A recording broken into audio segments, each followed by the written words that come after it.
Kami kembali menghadirkan segmen Sehat di tengah pandemi, di mana kita akan membahas masalah seputar kesehatan yang bisa menjadi referensi Anda saat Anda mungkin masih ragu untuk ke rumah sakit. Anda bisa mengirimkan pertanyaan melalui Instagram kami di @sapaindonesia_kompas.tv sehari sebelum tayang, atau bertanya langsung kepada dokter melalui telepon interaktif saat ini juga di nomor telepon 021 5366 0500. Hari ini kami mengundang dokter spesialis ortodontis, dokter gigi spesialis ortodensia Citra Paramita. Selamat pagi, dokter Citra. Halo, selamat pagi. Terima kasih sudah bergabung lagi bersama kami. Saya langsung saja, Dok, bacakan pertanyaan-pertanyaan yang sudah dikirimkan kepada kami melalui Instagram. Yang pertama ini dari @jolly.28.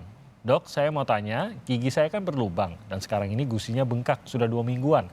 Dan bengkaknya keras, seperti ada tulang. Bengkaknya di bawah dagu, jadi sakitnya kalau dipencet atau dipegang saja. Obat yang saya konsumsi, dexamethasone tablet kecil, amoxicillin, dan asam mefenamat. Apakah ini aman, Dok? Silakan, Dok. Oke, baik. Terima kasih pertanyaannya. Baik, kalau seperti yang diinfokan ya, ini memang akibat dari infeksi dari gigi yang berlubang. Nah, jadi dalam keadaan gigi yang berlubang yang sudah terjadi infeksi, itu biasanya infeksi ini bisa berupa infeksi akut maupun infeksi kronis.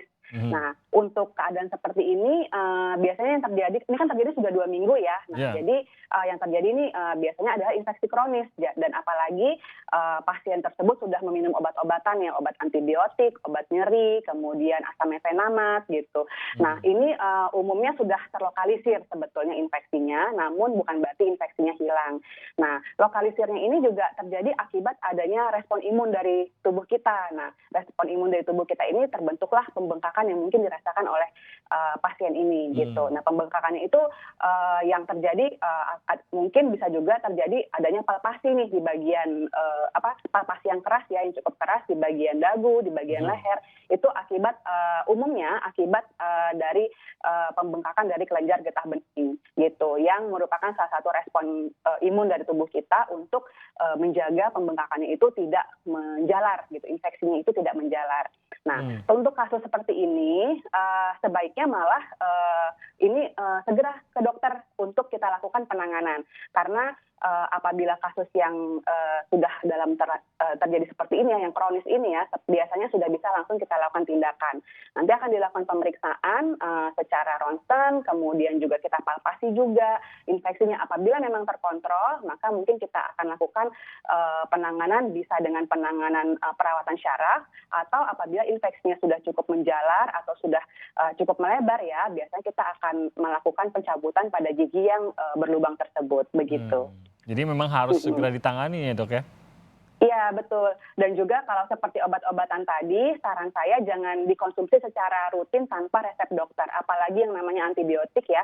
Takutnya nanti antibiotik ini kan ada fase resisten juga dari bakterinya. Dan juga takutnya kita khawatirnya, apalagi kalau ada alergi ya terhadap antibiotik tersebut. Jadi jangan sedikit-sedikit sakit, bengkak, kita langsung konsumsi antibiotik. Terus nanti dengan keadaan yang ternyata tubuh kita sedang lemah, infeksi yang kronis ini juga akan berubah lagi menjadi akut. Jadi dia akan sakit lagi. Nah, jangan minum antibiotik lagi pada saat itu. Makanya dalam keadaan seperti ini, segera konsultasikan ke dokter giginya dan kita lakukan penanganan sehingga infeksinya itu akan dapat terkontrol dengan baik, bahkan hilang gitu. Oke, agar penanganannya tepat. Karena kalau tidak tepat ya akan kembali lagi, muncul lagi gitu ya. Malah obatnya hanya berulang-berulang saja, dan ini pun ada dampaknya ya. Oke. Baik, saya lanjutkan lagi, Dok, ke penanya berikutnya. Ini dari @saltisan. Saya Naura, berusia 18 tahun. Jadi saya mempunyai 2 gigi geraham yang sudah jadi sisa akar dan harus dicabut. 1 di kanan dan 1 di kiri, Dok. Pertanyaan saya, jika dicabut dan dibiarkan kosong saja, apakah tidak masalah, Dok? Solusi terbaiknya gimana ya, Dok? Silakan. Oke, jadi untuk penanganan gigi yang hilang, solusi utamanya adalah memang harus diganti dengan gigi palsu. Karena pastinya dengan kehilangan gigi, pengunyahan kita pun juga terganggu ya, di mana untuk menghaluskan makanan itu juga akan sulit gitu.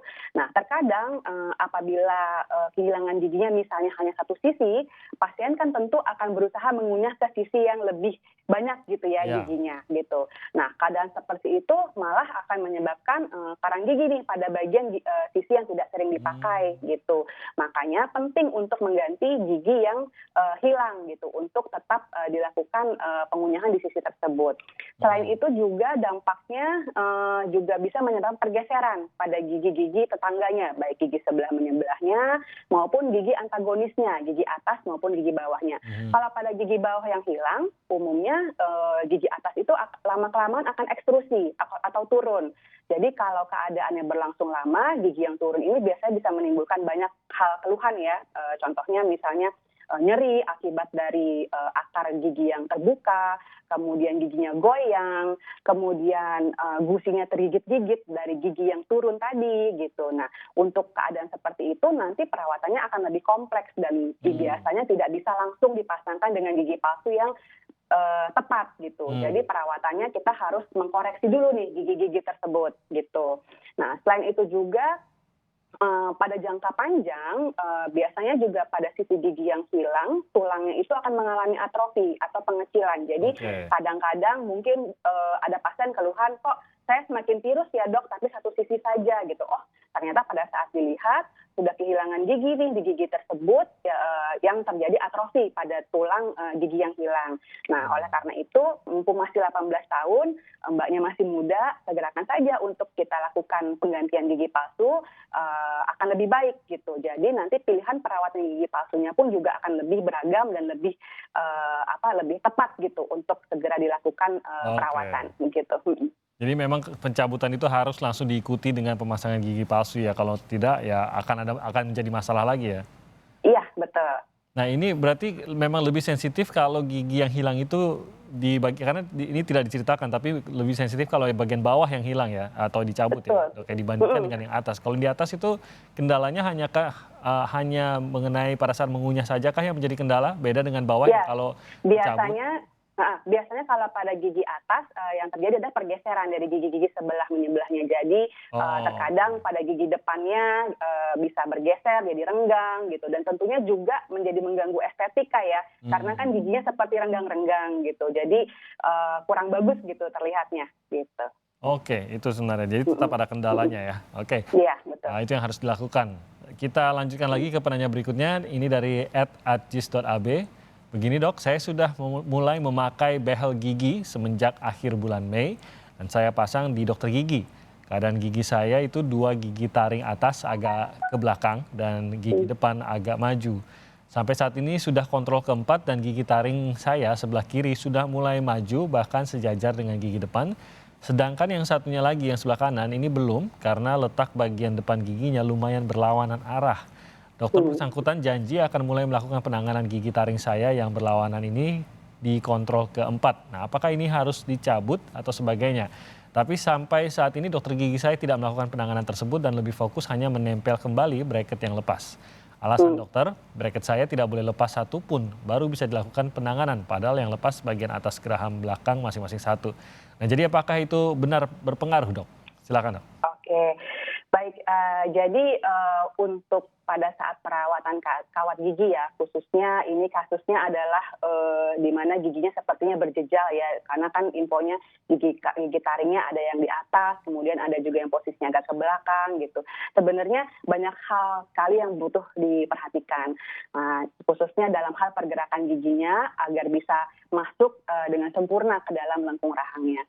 Namun pada ini kan masih kira-kira 4 kali kontrol ya kurang lebih ya untuk perawatannya. Jadi kalau 4 kali kontrol biasanya ini kurang lebih berlangsungnya sudah 4 bulan.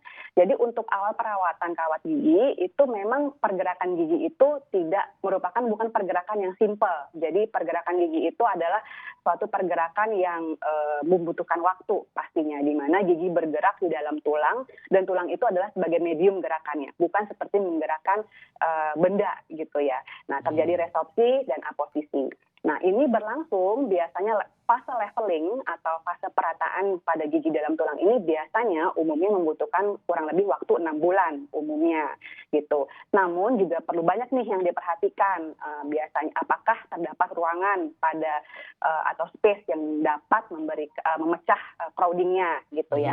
Nah, ini perlu dilihat juga analisanya dari ronsennya, kemudian dari hasil cetakan giginya gitu. Apakah cukup mendukung dari tidak hanya dari leveling atau perataan giginya saja, tetapi juga dari profil wajah pasien gitu. Jadi sebenarnya meratakan gigi itu tidak semerta-merta hanya rata saja gitu, tapi kita juga harus memperhatikan berbagai macam aspek begitu.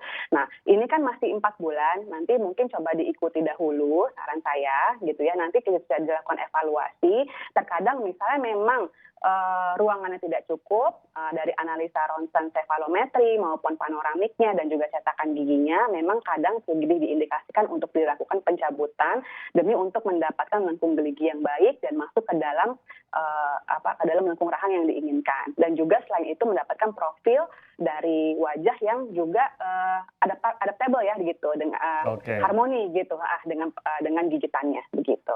Oke, baik, terima kasih Dok Citra. Semoga itu menjawab pertanyaan dari pengirim tadi.